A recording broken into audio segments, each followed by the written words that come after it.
Adobe Premiere প্রোতে edit করার সময় যখন ভিডিও প্লে করতে হয় তখন রেড লাইনের জন্য ভিডিওটি স্মুথলি আমরা দেখতে পারি না। সেই জন্য রেড লাইনটিকে কনভার্ট করে গ্রিন লাইনে নিয়ে আসতে হয়। তো রেড লাইনকে কনভার্ট করার জন্য আমার প্রথমে প্রয়োজন রেড লাইনের ফার্স্ট পয়েন্টে কার্সরটি এনে মাউস থেকে রাইট ক্লিক করে মার্কিংয়ে ক্লিক করব। দেন রেড লাইনের শেষ প্রান্তে গিয়ে সেমভাবে মাউস থেকে রাইট ক্লিক করে মার্ক আউট করব। দেন কিবোর্ড থেকে এন্টার প্রেস করব। এখন রেন্ডারিং হচ্ছে।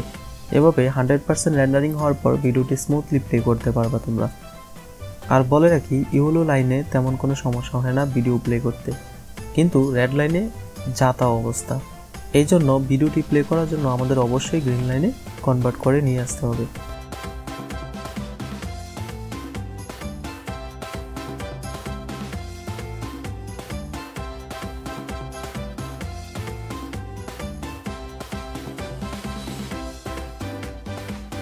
ধন্যবাদ সবাইকে।